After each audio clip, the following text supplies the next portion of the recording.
Kembali lagi di Cahaya Hati Indonesia Ramadan. Masya Allah, ini luar biasa bahasan kita ya. Udah puasa capek-capek, ya nahan lapar, nahan haus. Bisa hilang loh pahalanya ya. Alhamdulillah kita sudah bertemu dengan guru kita Al-Ustadz Zaki Mirza. Masya Allah, Siap. Assalamualaikum guru. Waalaikumsalam warahmatullahi wabarakatuh. Ini kalau ngeliat subtemanya agak ngilu ya guru ya. Udah puasa, ya Allah udah gitu pahalanya bisa hilang total. Benar. Nah bagaimana nih guru, maksudnya guru? Baik. Bismillahirrahmanirrahim. Assalamualaikum warahmatullahi wabarakatuh.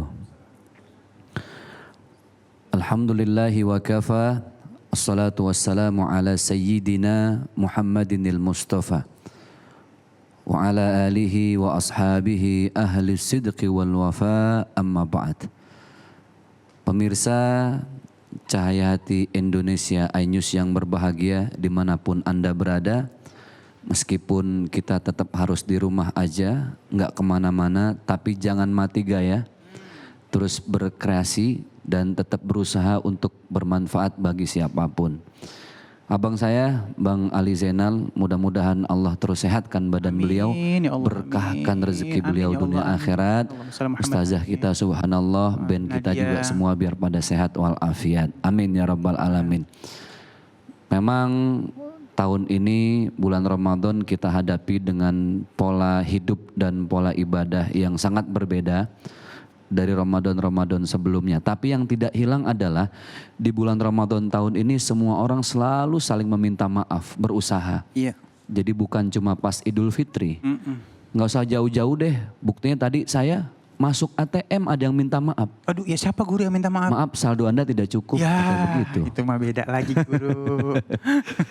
Nelpon juga sama bang, ada yang minta maaf. Maaf pulsa nggak cukup. Ya Katanya gitu. Allah, habis banget guru. Iya, makanya, lagi keadaan begini. Nah, disitulah sebenarnya Allah lagi pengen nguji kita semua. Liyabluwakum ayyukum ahsanu amala. Siapa yang diuji entar lolos, insya Allah bahagia dunia akhirat. Selain saling memaafkan di bulan Ramadan, hebatnya bulan puasa. Nih sekali lagi pemirsa, hebatnya bulan puasa apa? Sesuatu yang halal di bulan puasa bisa jadi haram hukumnya. Tuh Ramadan. Contoh, bentuk apapun, makan, minum, hubungan suami istri, ya. Teri aja, ikan teri Bang Ali, kan halal. Iya. Bener gak? Iya. Walaupun waktu zuhur nih, sebenarnya kan hakikatnya dia adalah halal. Tapi kalau zuhur jadi haram. Kapan halalnya Bang Ali? Habis maghrib. Habis maghrib. Kemudian kalau seandainya minuman, ya minuman yang bersoda atau apapun lah, susu, kan halal. Tapi subhanallah ketika zuhur dia jadi haram, halalnya nanti habis maghrib. Sama suami istri kan sebenarnya halal, betul nggak Bang Ali? Benar. Tapi di tengah hari bolong jadi haram, kapan halalnya? Maghrib, habis maghrib. Jangan habis taraweh. Ya ilaha illallah, buru-buru amat Bang Ali. Udah ya. ngepet guru. Jadi ini subhanallah, tadi Habibana sudah menjelaskan dengan begitu lugas dan tegas.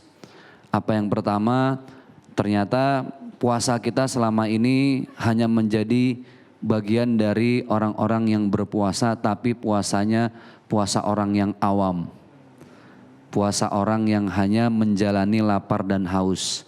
Ini sedikit mau saya bahas supaya lapar dan haus itu tidak menjadi sia-sia.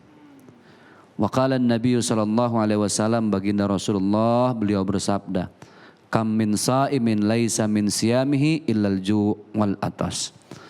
Ternyata subhanallah di dalam puasa kita ini sering kita tidak mendapat apa-apa pemirsa, tapi kita hanya mendapatkan lapar dan haus. Sebenarnya ketika Allah menitipkan rasa lapar dan haus di saat kita berpuasa, ada satu sistem yang disebut dengan sambung rasa.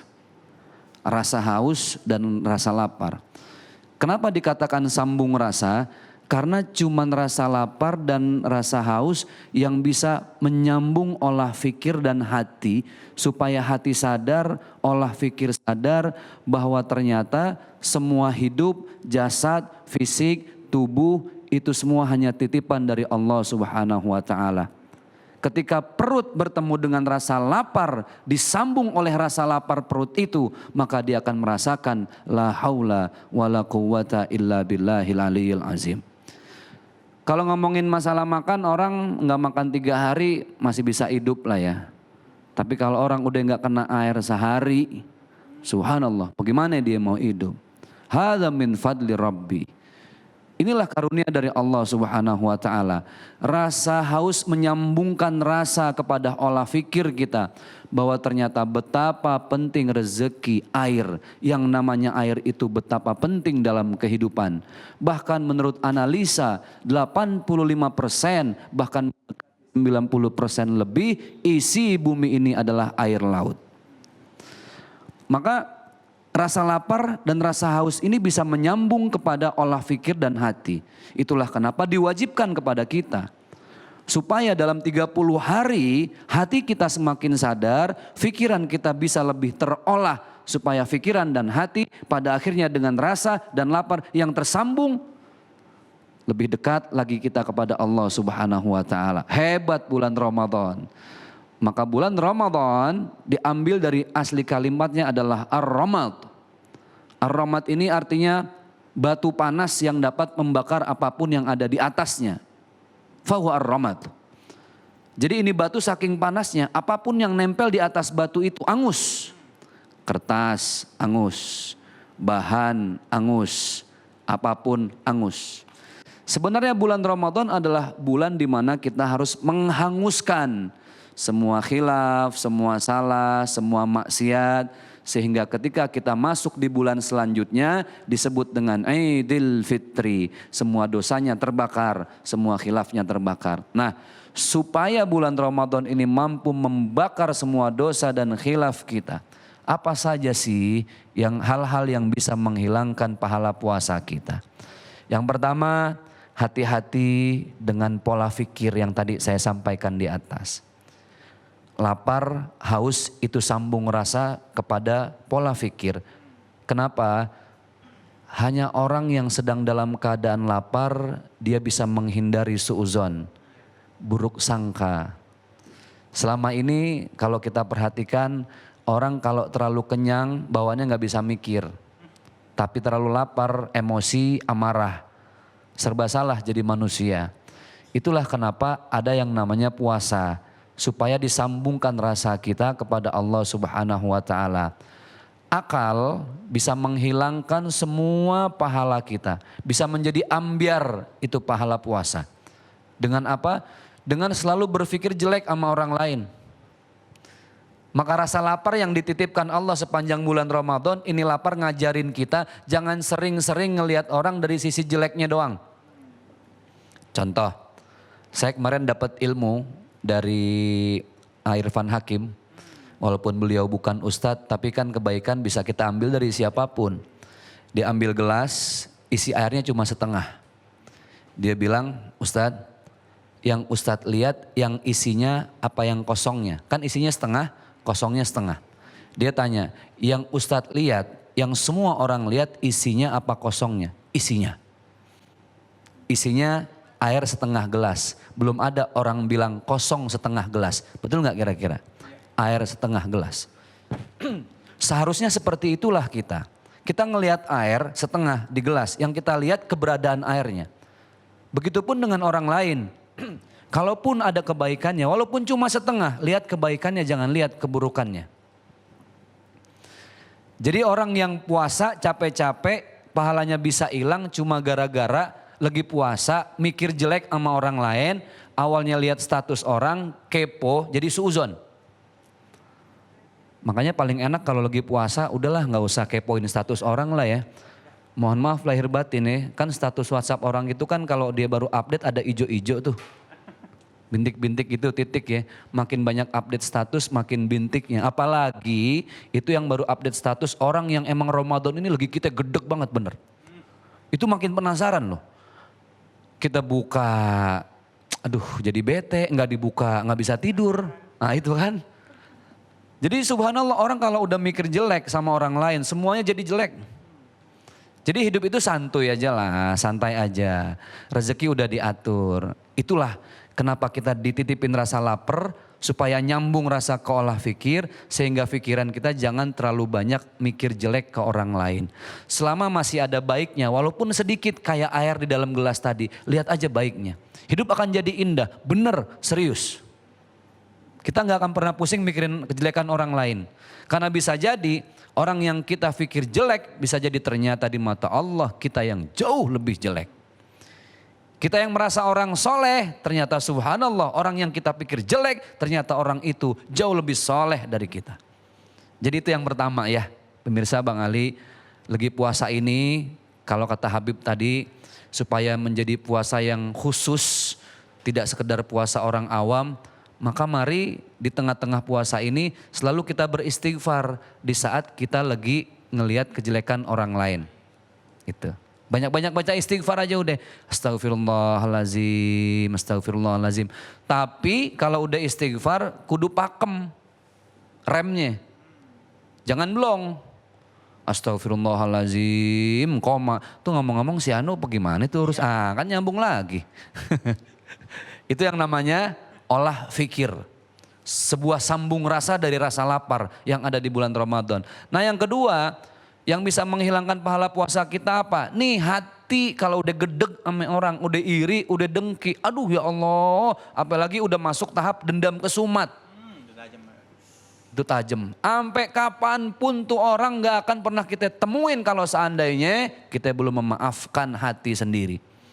Karena ternyata subhanallah ya, kekuatan memaafkan orang lain itu hebat. Saya dapat ilmu dari sahabat kita semua, Ustadz Azhari Nasution, memaafkan atau meminta maaf ternyata fleksibel, tergantung posisi. Dan itu benar. Maka supaya pahala kita nggak ambiar, nggak hilang, udahlah. Kalau emang kita punya salah di bulan Ramadan ini sama orang lain, datengin, kita minta maaf. Walaupun dalam keadaan sekarang di rumah aja, nggak ada salahnya kita telepon. Supaya apa? Nggak akan pernah menjadi hina orang yang ketika salah dia minta maaf. Itu yang penting ya. Kadang kita ngerasa gengsi. Aduh, nah gengsi ini bagian dari hawa nafsu, hati-hati. Gara-gara gengsi kita capek-capek sahur, capek-capek sholat subuh berjamaah, tarawehnya juga 23 rakaat, subhanallah itu bisa amsyong, bisa hilang. Cuma gara-gara kita dendam kesumat sama orang lain, jelas-jelas salah, kita nggak mau minta maaf. Bahkan subhanallah dalam keadaan kita tahu nih, kita tahu nih orang lain yang salah, kita yang benar. Kita yang paling tahu kan kalau urusan orang. Kita jelas-jelas benar dia salah. Subhanallah, disitulah Allah akan memuliakan kita di saat kita merasa benar dan memang itu sebuah kebenaran, tapi kita masih mau minta maaf. Makanya bulan Ramadan di tahun ini banyak-banyak introspeksi hati, mumpung kita lagi di rumah aja. Makanya kan benar, waqala Nabi sallallahu alaihi wasallam, inna fil jasadi mudghah idza saluhat saluhal jasadu kulluh wa idza fasadat fasadal jasadu kulluh. Ternyata manusia itu bagaimana generator mesin, Bang. Mobil biar katanya secakep apapun, mahal. Kaca filmnya harganya jutaan, setirnya udah pakai airbag. Wah, rodanya cakep, peleknya pelek mahal, kagak ada mesinnya. Kira-kira bisa jalan apa kagak? Nggak jalan guru. Mobil sejelek-jeleknya mobil udah tua, ada mesinnya jalan nggak? Jalan. Kan main montir tahu aja. Jadi ya Allah ya Karim, ternyata manusia itu bagaimana hati. Banyak orang yang dari casingnya, penampilannya kayak saya model begini. Oh dari jauh kelihatannya ustadz. Bisa jadi saya belum tentu mulia, lebih mulia dari tukang parkir. Siapa yang jamin? Wallahu a'lam bishawab. Bang Ali di sini mungkin hanya sekedar host, tapi belum tentu. Saya sebagai yang orang bilang ustadz, belum tentu keilmuan saya lebih mumpuni daripada seorang Bang Ali. Ukuran ilmu itu bukan seberapa banyak ilmunya, tapi seberapa mampu mengamalkannya. Nah, makanya supaya puasa kita nggak amsyong, nggak ambiar, jauh-jauhin itu penyakit hati, nggak usah iri ame rezeki orang lain, dibawa santai aja. Kalau ada orang yang update status di WhatsApp kayak di Instagram kayak di Facebook, di YouTube, Kalau emang itu statusnya tentang kebahagiaan, kita ucapin apa? Alhamdulillah. Kita doain biar makin sukses dan berkah. Tapi kalau ada orang yang update status lagi sedih, orang lagi kesusahan, jangan kita seneng. Kita tambahin. Kan kalau status bisa di komen tuh, tambahin biar mampus lu sekalian. Ya Jangan, Allah. ya Allah, hatinya dengki banget. Tuh puasa begitu ambiar, nggak usah. Artinya kalau lihat status orang yang seneng, kita ikut seneng. Susah, kita ikut susah. Subhanallah. Pemirsa yang dimuliakan oleh Allah Subhanahu wa taala, yang terakhir, ini yang saya yakin sudah umum dan pasti insya Allah nanti dikupas lebih lanjut lagi oleh guru-guru kita. Hati-hati, pahala puasa kita bisa hilang. Mohon maaf lahir batin. Bukan saya lebih benar dari yang lain. Ini malah lagi nasehatin diri sendiri. Hati-hati ame urusan ghibah dan fitnah. Ngomongin orang yang kalaupun itu kebenaran jadi ghibah. Kalaupun itu nggak ada jadi fitnah. Yang penting apa ya? Asum tu hikmah. Diem itu lebih banyak hikmahnya insya Allah. Mudah-mudahan yang saya sampaikan ini sedikit tapi bermanfaat banyak untuk kita semua Bang Ali. Baik, Masya Allah, terima kasih guru. Masya Allah Siap. ilmunya guru, makasih banget ya.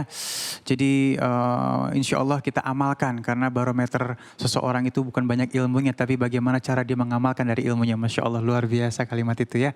Baik, jamaah yang dimuliakan oleh Allah Subhanahu Wa Taala, kita akan lanjutkan kembali insya Allah nanti kita akan bertemu dengan guru kita yang dimuliakan oleh Allah, Al-Ustadz Abdurrahman Jailani, dengan subtema kita menjauhi diri dari perkara yang sia-sia. Tetap bersama kami di Cahaya Hati Indonesia Ramadan.